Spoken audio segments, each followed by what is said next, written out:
Hello and welcome to SJ's classes. I hope you are having a good time learning literary criticism with me. These video lessons are made with the primary intention of teaching the BA English Language and Literature students under the University of Kerala.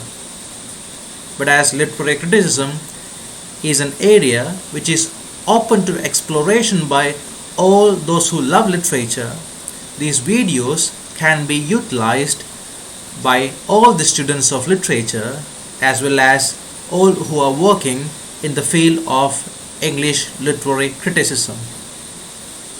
In this video lesson, I will be focusing on the Victorian critic Mathew Arnold.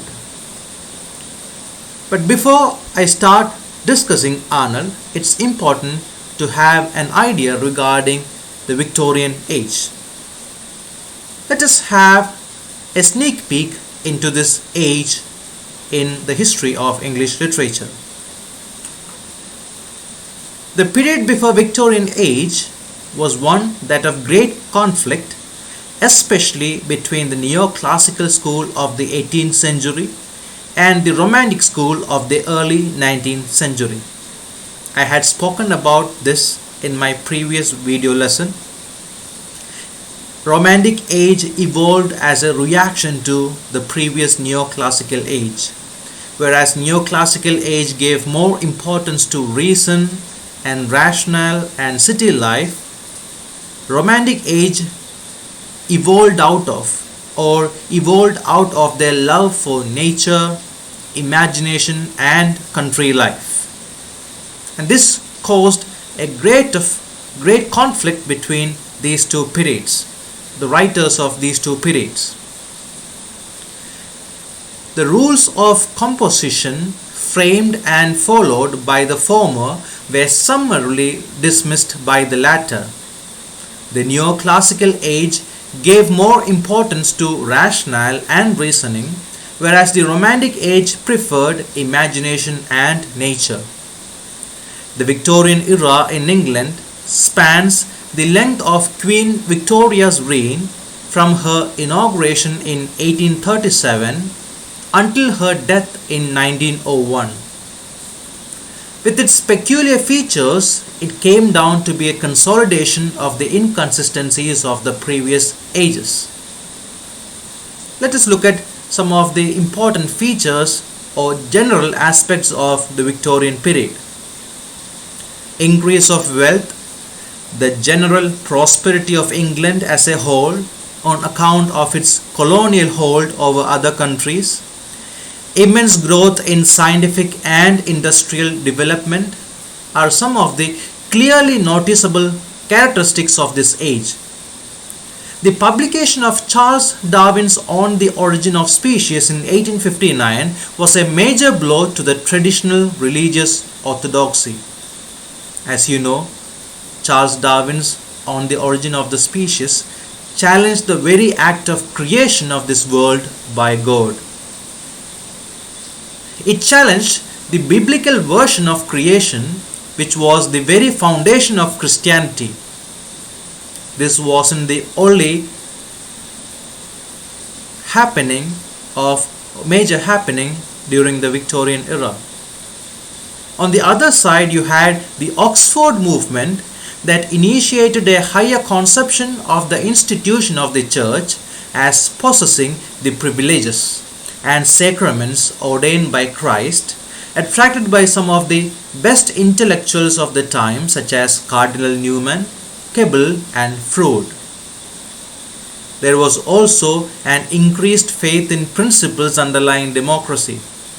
Opening up of new universities and introduction of free education widened the scope of the reading public and thereby changed the modes and practices of the people. These are some of the general tendencies, general characteristics that you see when you come across the Victorian period. The Victorian period was also a time of contradictions, and this is often referred to by the term Victorian Compromise. On the one hand, there was the progress brought about by the Industrial Revolution, the rising wealth of the upper and middle classes, and the expanding power of Britain and its empire. But on the other hand, there was the poverty, disease, deprivation, and injustice faced by the working classes. So you had the rich on the one side and you had the poor on the other side. You had progress on one side and you had deprivation and deterioration on the other side. The enslavement to machinery and the vulgarized middle classes with their newly acquired prosperity posed a great threat to the moral stability of the society.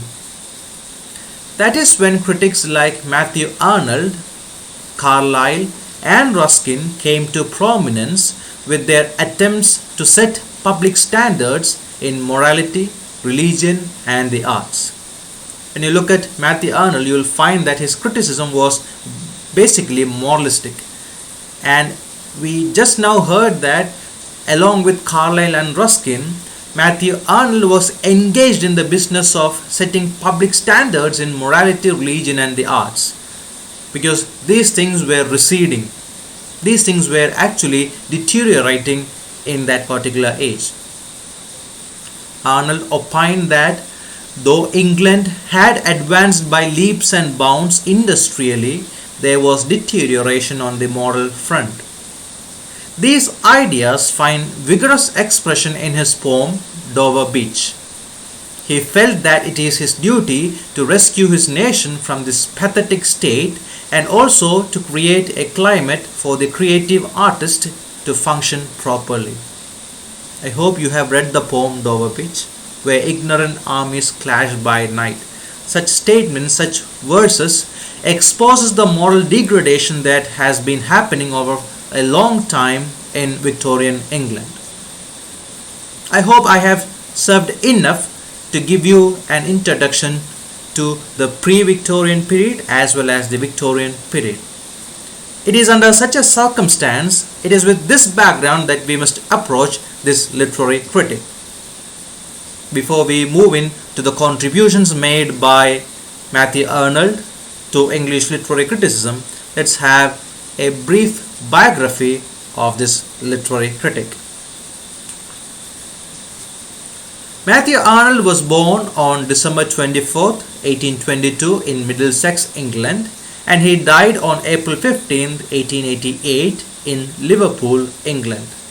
The reason why I quote his birth year as well as his death year is to enable you to place this literary critic down the ages, to place him in a particular time frame, so that you will be able to locate this writer when you actually recap all the writers that you learn as part of your literary criticism paper. You should be able to locate him down the literary history. And the history, the society, the contemporary time influences a writer to a great extent. It is the moralistic deterioration that made Mathew Arnold to write more about, or to, along with Carlyle, to write more about a moral standard that needs to be adopted by the people of England. So the age in which a writer lives, a critic lives, definitely influences that writer or critic. So that is why I am quoting the date of birth as well as death. His reputation rests equally upon his poetry and his criticism. Empedocles on Etna and poems established Arnold's reputation as a poet, and in 1857 he was offered a position which he accepted and held until 1867 as Professor of Poetry at Oxford. Arnold became the first professor to lecture in English rather than Latin. During this time, Arnold wrote the bulk of his most famous critical works, Essay in Criticism and Culture and Anarchy, in which he sets forth ideas that greatly reflect the predominant values of the Victorian era. His most influential essays, however, were those on literary topics. They are the function of criticism and the study of poetry. Now let us analyze the literary critic in Mathew Arnold. The works that we will discuss as part of this video lesson are Arnold's Culture and Anarchy that came out in 1869, his work Study of Poetry that came out in 1880, his Preface to Poems of 1853, and also his essay The Function of Criticism at the Present Time, which was originally published in the National Review in 1864. Mathew Arnold wrote during a time when there was cultural deterioration happening in England, and it is in this context that his idea of culture gains prominence. Let us look at his concept of culture. The Arnoldian concept of culture lays stress on the harmonious development of human nature, the overall development of human nature. Culture is not just a personal achievement but a social force leading to social progress. So for Arnold, culture was a social force which led to social progress. Culture must be something that lets you progress in life. Culture is described by Arnold in the first essay, Sweetness and Light, in his work Culture and Anarchy. Culture and Anarchy is actually a series of periodical essays written as a political and social critic. And as far as Arnold is concerned, culture has its origin in the love of perfection. According to Arnold, culture is a study of perfection. It materializes by the moral and social passion for doing good. Arnold had a high view of poetry, and most of his ideas related to poetry can be found in the work Study of Poetry. Eliot called this essay as a classic in English literary criticism. Arnold takes it to the extent by stating that the future of poetry is immense as human race would find survival through poetry. Only poetry can provide self-assurance and nourishment to mankind in the tough times that England was in. This made it necessary to keep the best of poetry as the models. I hope you have an idea regarding where we are coming to. We are coming to his famous method, Touchstone Method. This idea to keep the best of poetry as models is the underlying basis of his Touchstone Method. Touchstone Method is a term coined by Mathew Arnold. He introduced the term in his essay Study of Poetry to denote short but distinctive passages selected from the writing of great poets, which he used to determine the excellence of passages or poems which are compared to them. So this technique, this method actually helps you to understand or determine the excellence of other works of art, other passages. And how do you do it? You compare it with the great writings of writers like Homer, Dante, Milton and Shakespeare. So as to avoid mechanical use of this particular method, Arnold proposed 11 passages by taking 3 from Homer, 3 from Dante, 3 from Milton and 2 from Shakespeare. So on the whole he quotes 11 passages, and these passages will serve as touchstones.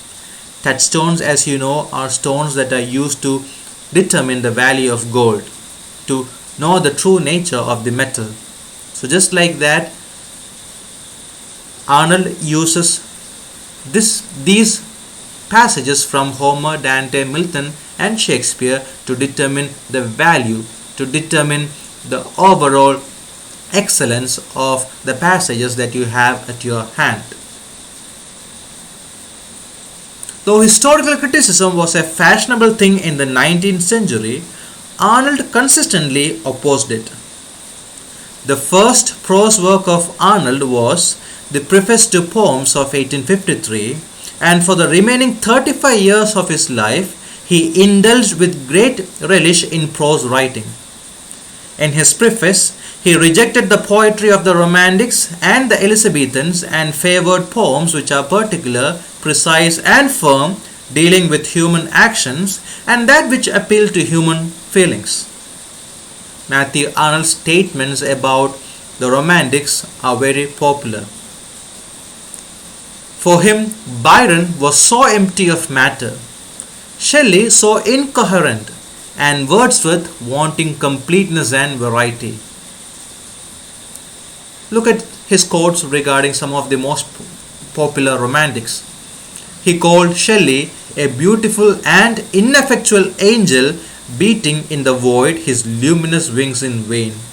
So Shelley is compared to an angel, but he is beating his luminous wings in vain, and that too in a blank, empty state. He calls Coleridge a poet and a philosopher wrecked in the midst of opium. You might have studied Coleridge's Kubla Khan. That was a poem that was written after an opium-induced sleep. Coleridge was severely addicted to opium, and that is perhaps why Arnold calls him a poet and philosopher wrecked in the midst of opium. He calls Keats' letters as love letters of a surgeon's apprentice. It's not love letters of a surgeon, of an expert, but of a master's, expert's apprentice.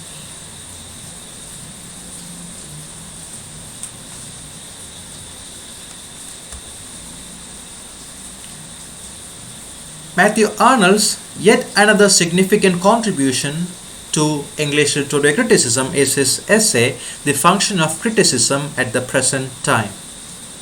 This essay was originally published in the National Review in 1864. In it, he states that the critic has a social function to perform. The critic must steer clear of the practical and political considerations and should be able to make a free play of mind on all the subject it touches. A critic must not be biased. He must not have any sort of prejudgment over the matter, over the work that he is going to analyze. He must steer clear of the practical and political considerations. That is what Arnold asks of the critics. And the method that can be adopted by critics is disinterestedness. Disinterestedness must be practiced, and it should be understood that the function of criticism is to know and propagate the best that is known and thought in the world, and thereby create a current of true and fresh ideas. Arnold always wanted to create an atmosphere which was favorable for the practice of literary criticism, and that is why he is focusing on such ideas like disinterestedness.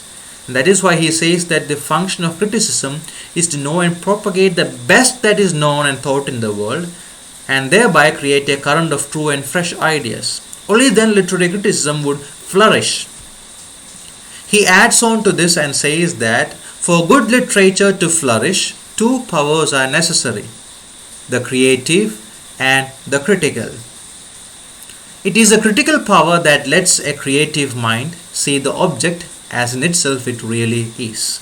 So an object must not be connected with its background or other political inclinations. It must not be understood in such senses. It must be seen as in itself it really is. Some of the other important contributions made by Arnold to English literary criticism are his inaugural lecture on the modern element in literature, delivered in 1857 at Oxford as professor of poetry, on translating Homer, which came out in 1861, and Essays in Criticism, first series, which was published in 1865. A second series came out in 1888, but after his death. Also, a third series of Essays in Criticism came out in 1910. To conclude, it can be said that Arnold's approach to literary criticism is moralistic. That is why perhaps he spoke about culture. Culture as a force that helps you to attain perfection, that helps you to progress in life. His notions regarding literary criticism can be summed up in the following line.